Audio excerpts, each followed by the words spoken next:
All right, all right. This is Champagne Sharks, episode 000 or 001. I haven't figured out yet. We'll see.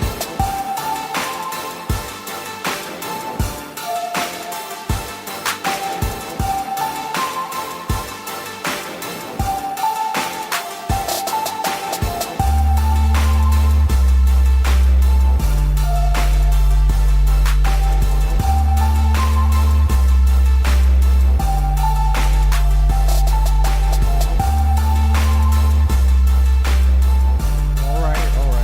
That's enough of that. All right, let's get down to business. This is the first episode of the Champagne Sharks podcast. It's a podcast that's going to have guests eventually and co-hosts. But we couldn't line the co-host up quite yet, and I also wanted to just kind of get the hang of just doing this in general because I'm self-teaching myself all the software. I don't understand it, and I figured before I start juggling a whole bunch of different audio feeds from different co-hosts and trying to make sense out of it, let me make sure I can get one motherfucker on point and working before I start adding a bunch of extra people. So this is more like a test podcast. So here we are, yet another podcast. And to justify it to myself, I was thinking, okay, what can I do or say differently than what's already out there to kind of justify even creating yet another feed for people to subscribe to? And my thoughts are this. Okay, so I like talking about society. Oh, you know what? I didn't even introduce myself. This is T.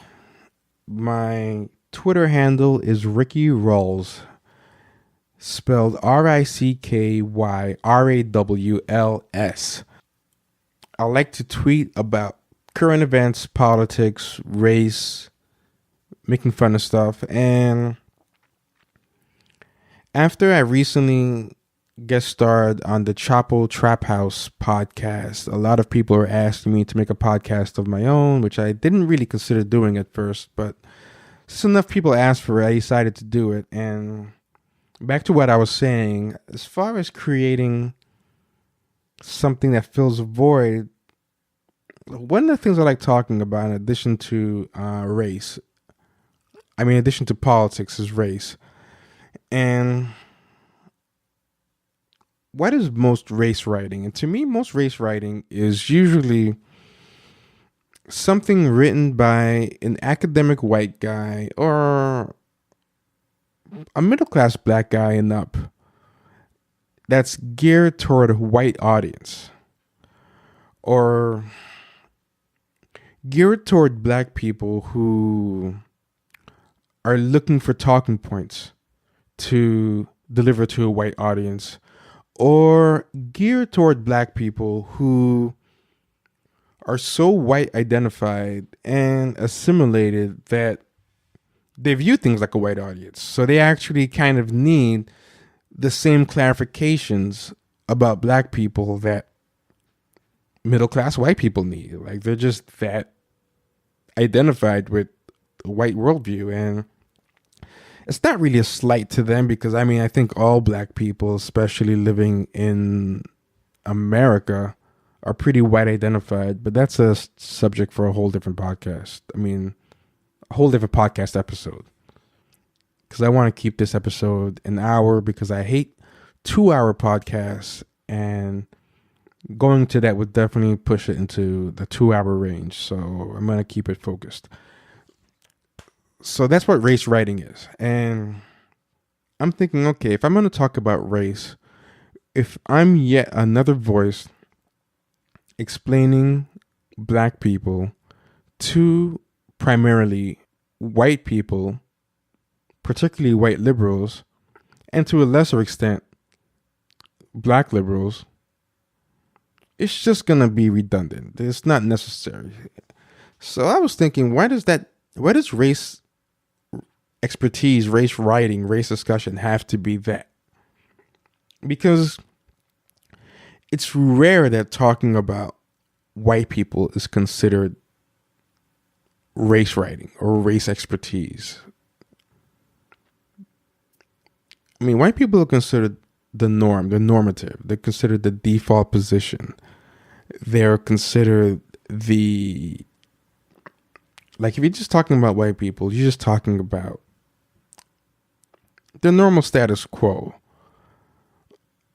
But what I was thinking is I want to talk about and explain and dissect the white mind for the black audience, as opposed to dissecting the black mind and black culture for the white audience.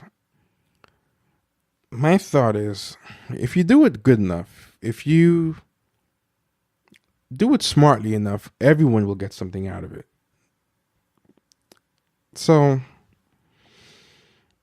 on Curious Cat, I put up a call for content. And what I mean by that is I asked people to give me questions. For those who don't know, Curious Cat is a website where people give you questions and you answer them.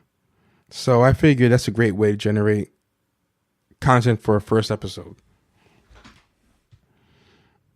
And one of the questions, first I got a lot more questions than I expected. And one of them I thought was so good. I'm like, oh my God, this could be a whole episode in and of itself. And the first question I got is, if white supremacy is so real and so powerful, like you say, T, why haven't they just wiped us out yet?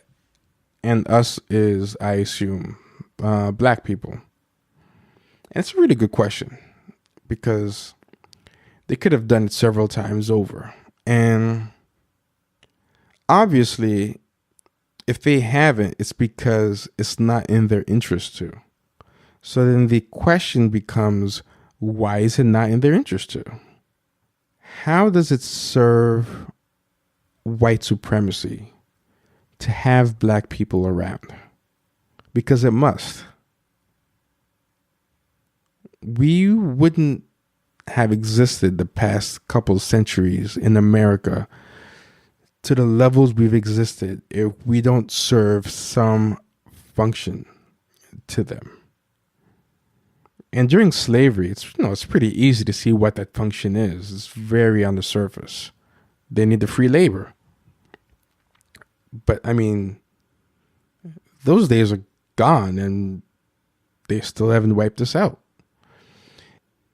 I think there's a psychological reason for it. And to go into that, I'm going to have to back up a little bit and give a little psychology primer. I hope it doesn't turn too many people off. But God knows, for some reason, a lot of people don't like when people talk too much about psychology. It seems like pseudoscience or whatever. But anyway, I want to talk about cognitive dissonance. Cognitive dissonance is something. When I was in Chapel Trap House, I actually discussed a book called When Prophecy Fails by Leon Festinger. And Leon Festinger is the psychologist who first coined the term and described the concept of cognitive dissonance. And cognitive dissonance is basically when you try to hold two contradicting ideas in your mind at the same time. Two different ideas, viewpoints, worldviews, beliefs, however you want to phrase it. But it's just two things that on some level you realize they both can't be true, but you're trying to have them occupy space in your mind at the same time. I mean, the only way you can have two mutually exclusive things work is to have rationalizations. And what I mean by that is it's very against human nature. It's very against the human mind to juggle contradictory views. I mean, the mind hates it. And it makes you kind of crazy. It's very tough to function with cognitive dissonance. So people create all these strategies. A vast majority of the strategies people come up with to deal with cognitive dissonance are dysfunctional, or what psychologists call maladaptive. I mean, they get you through the day. They allow you to function in your day-to-day life, but probably not in the most optimal levels. And there's a lot of leaks that are going on that kind of show the dysfunction you're operating under, but they're good enough to keep you alive. These maladaptive strategies are good enough to keep you going day to day, making money, having a family, supporting yourself, and doing the basic things you need to do to survive and reproduce. So you keep these maladaptive strategies, or as most people know them, defense mechanisms. People know the word neurosis, but they don't really understand they don't really have a operating definition for it. So this is when we're going to start with.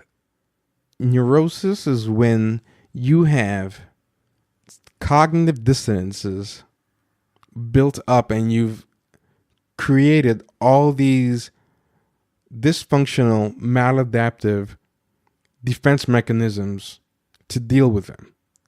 That's what a neurosis is. When you're neurotic, there's usually one, if not many, cognitive dissonances that you're struggling with, and a whole bunch of messed up defense mechanisms that you've accumulated through your life to be able to function with these cognitive dissonances. I mean, the best way to fight a neurosis is to kind of embrace reality and get rid of the cognitive dissonance, but that's really tough for a lot of people because it makes you have to really be into finding out the truth about yourself and the world you live in. A lot of people just don't want to do that. So it's easier to just keep the fucked up cognitive dissonance. Don't even admit you have a cognitive dissonance and just keep stacking defense mechanism upon defense mechanisms and call it a day. So white supremacy / racism is a neurosis. It's a neurosis, and it's fueled by a whole bunch of cognitive dissonances. Too many to get into today because then it would be an over an hour show, and I really want to keep it like an hour or less. But for the purposes of the question that was asked, which is why in a system of white supremacy do they not eliminate all black people? For those purposes, there's only one cognitive dissonance that really needs discussing, and that's that black people are the psychic trash receptacle for a lot of white dysfunction. But we're also the receptacle for a lot of gems that white people have carelessly discarded. So I want you to think about that for a second. Because that's the cognitive dissonance. Black people are the vessel that white people use to discard a lot of their garbage. But we're also the vessel where they've accidentally thrown out a lot of the gems that they find is indispensable. So if you think about it like that, okay, we're full of a lot of the psychic garbage, but they can't just get rid of us no matter how garbage filled we are, because they've also thrown out a lot of valuable things in us that they need access to. And this is kind of heavy. It's going to sound a little weird. I'm hoping if I can explain it, it's going to make more sense. But, okay. Think about it like this, all right? Look at what white people pride themselves on. It's something you can see whether it's a liberal white person or a really racist, overtly racist, conservative person. One thing white people really pride themselves on themselves and their culture is rationality, lack of emotionality, the ability to be objective and not be swayed by emotion. And when I say white people, I'm talking about the type of white people who have always been considered white from the minute that white people were a thing. I'm not talking about like white people who just became white like in the early to late 20th century. I mean, I'm talking about the white people who decide who gets invited to become white people. Like the white people who tell other white people they're white. I'm talking about those type of white people, the people who've basically run the world from the minute there was a white supremacy, the people who define whiteness and what it is. Now, they've always prided themselves on not just being rational, but the epitome of rationality. Not being emotionally impulsive, not being childish or quote unquote primitive, being immune to superstition. And you see this in all types of white people today, whether it's that white liberal who puts up I love science, I fucking love science memes on Facebook, or that race troll who likes to tell non-white people, oh, what have your people ever invented?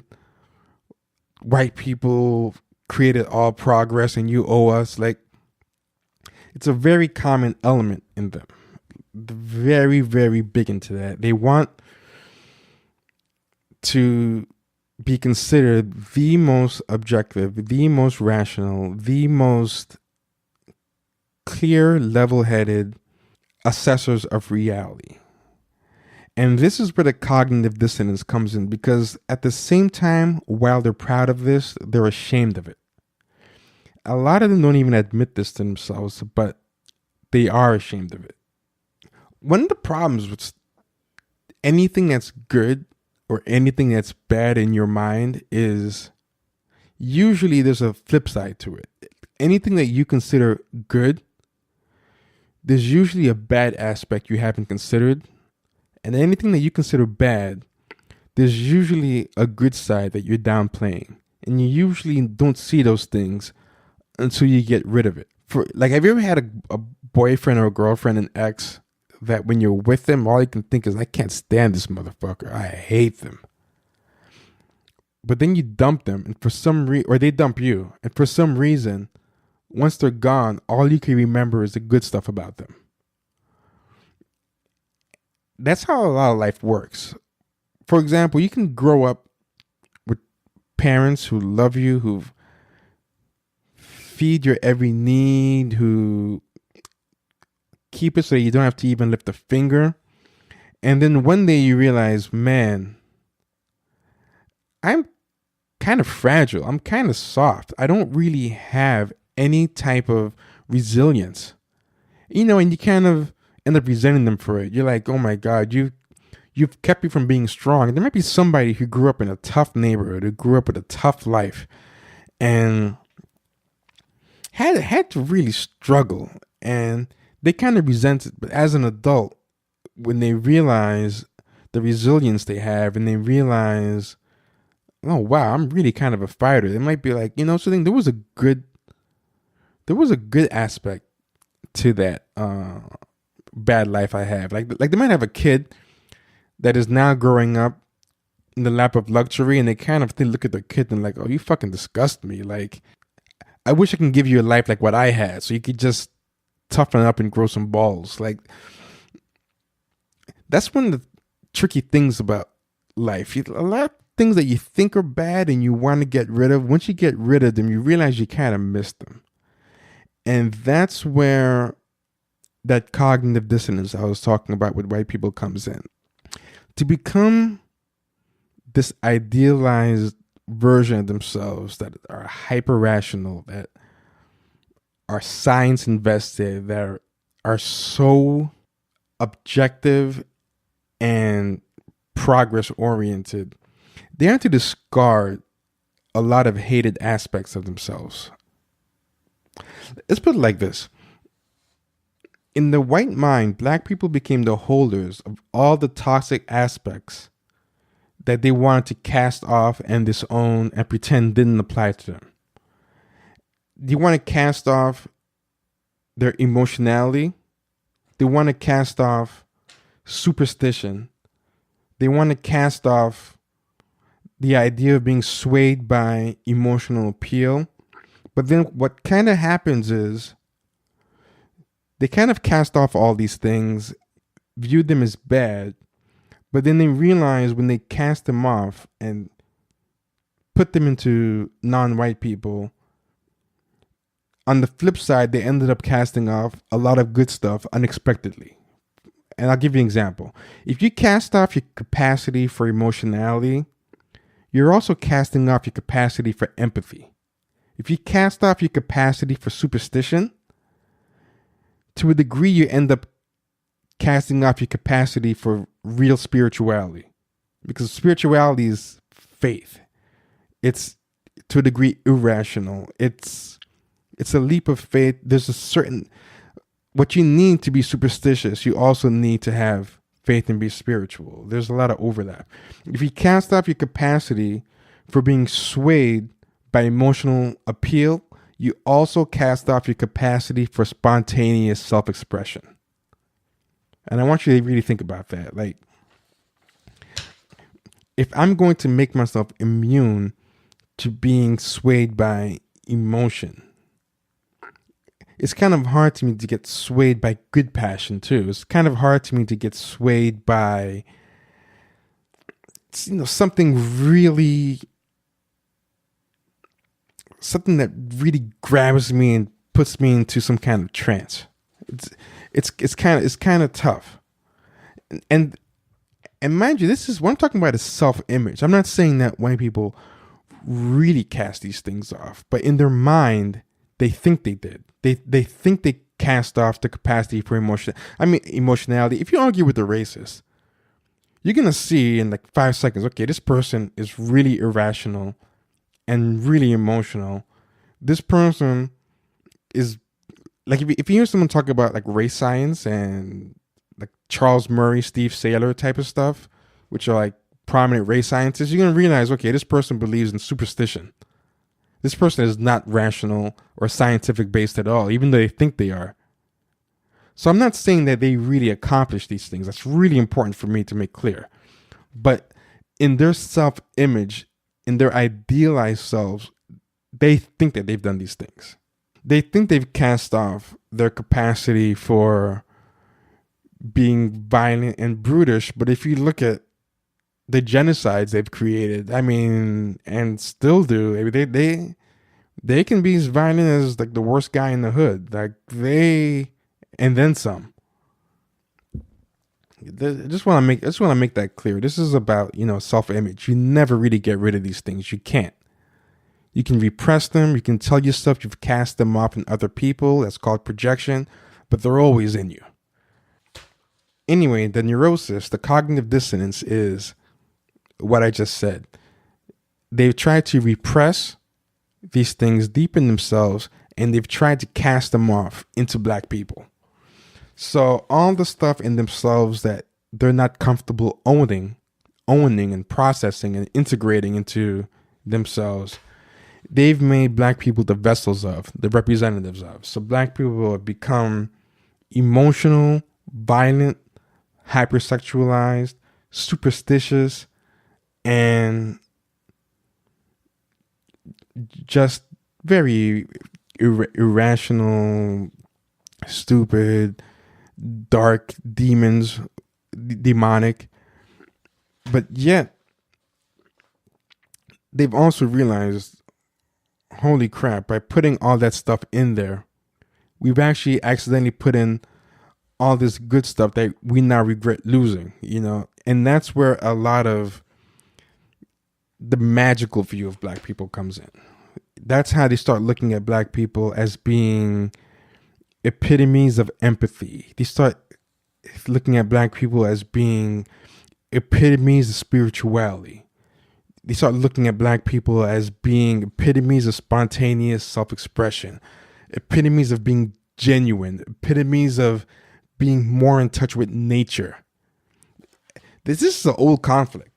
For example, there's like a prominent period in European history that's called the Enlightenment. And the Enlightenment was all about embracing empiricism, the ethos of experimentation, the ethos of progress, and the scientific mind. And at the height of it, people just started realizing, like, what are we losing? And the philosopher Rousseau, he never really said this term, but it's a concept that's associated with him. Like, he came up, there's a concept called like the noble savage, and it's about how there's something more genuine in the primitive man that the so-called enlightened man has lost. And it was even followed, the Enlightenment was even followed by a period called the Romantic Era, where there was a big push to regain this lost aspect that was relinquished in this name of progress. That's basically why they can't get rid of black people, because they need us for two reasons. They need us to throw out all the garbage that they psychically can't deal with in themselves. But they also need us because they occasionally need to retrieve the gems they accidentally threw out too. And those gems being empathy, spontaneous expression, spirituality, a connection to nature, maternal instinct, things like that. And you can see it in a lot of stuff. And I'll give you an example. If you look at the Grammys and look at the people who are winning awards, I mean, you have like Justin Timberlake, you have a bunch of rock stars, you have Adele, Amy Winehouse, all these people. And, you know, you might have an occasional black person nowadays, like Beyonce or some people, but ideally, what they're looking for is a white person who can channel blackness. And the reason this is because this whole process I talked about discarding all these things, this whole process has rendered white people, at least in their own self-image, to be kind of emotionally inert. I'm going to repeat that. Emotionally inert. White people don't trust the white voice to communicate certain things anymore. They trust it to communicate anything intellectual, anything scientific, anything rationality based. But they kind of view themselves as divorced from emotion, culturally sterile, kind of cold. So when they want to express something very emotional, deeply felt, if they want to connect with nature, or they want to kind of share an emotion with someone else or absorb an emotion from someone else, they kind of need to channel a black voice to do it. If you think about music that's very traditionally white, how much emotion can you get out of it? If a white person wants to get an emotion out of something or communicate an emotion or or if they want to really express themselves spontaneously, if they want to wild out, how often can they do it with the white art form? They kind of can't, because they've rendered their own art into something that you can measure with instruments, with rulers, with protractors, with compasses. They reduce everything to rationality. It's almost like a pathology. So when they need to rechannel all these things, they need a black voice to do it. So that's why people like a Justin Timberlake and Adele, a Duffy, Rolling Stones, a Beatles have such a value in white America and in the arts, because they're viewed as being able to keep that white rationality, but reclaim a lot of those things that white people have thrown into black people.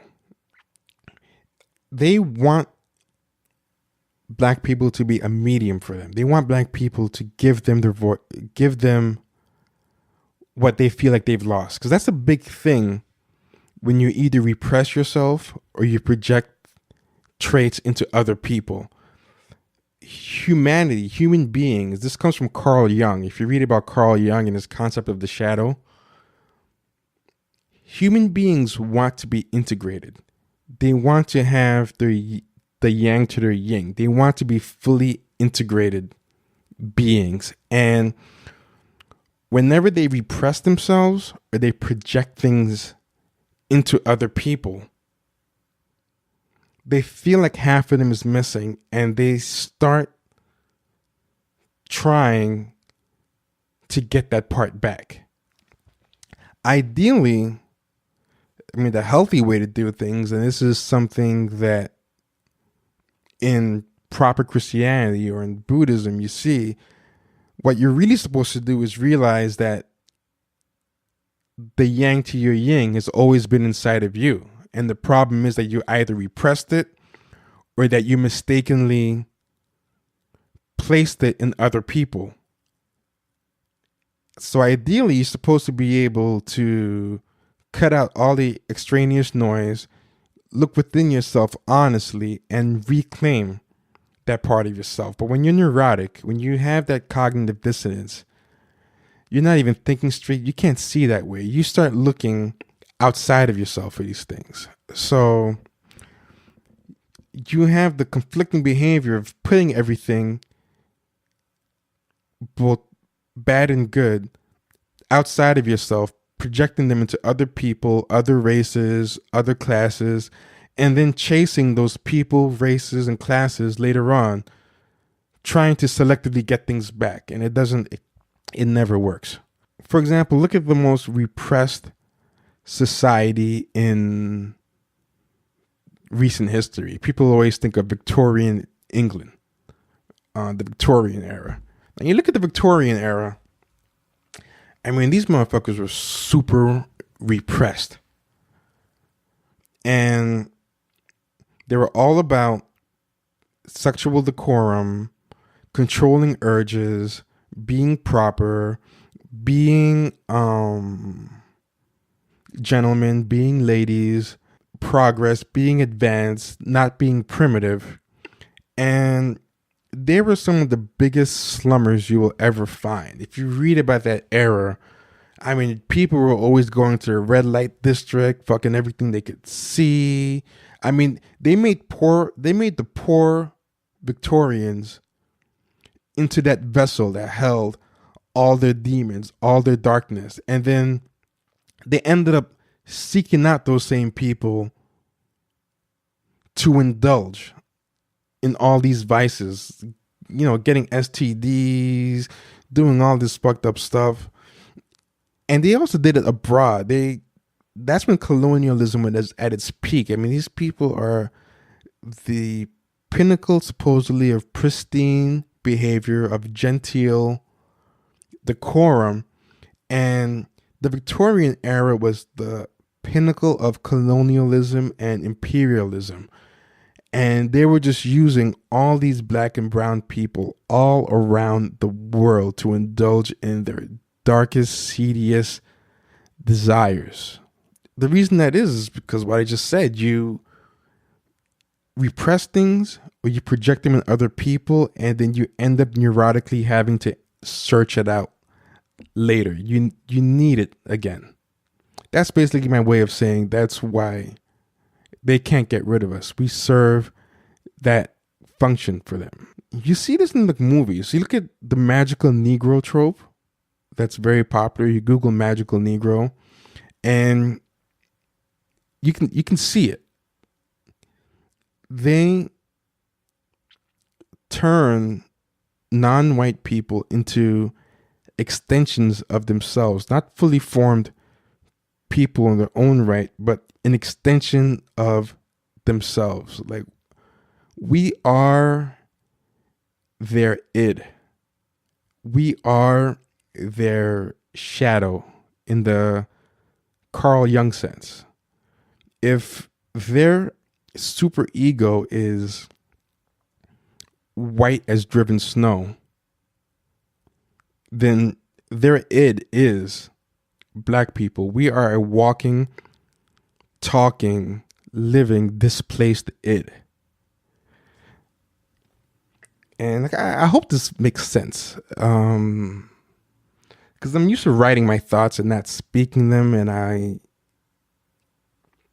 hope what I'm saying is making sense. And what you find is a lot of black people kind of realize this about white people. Maybe not as explicitly and specifically as I'm describing it, but on some level, they understand it and they learn to kind of cash in on it and market themselves to it.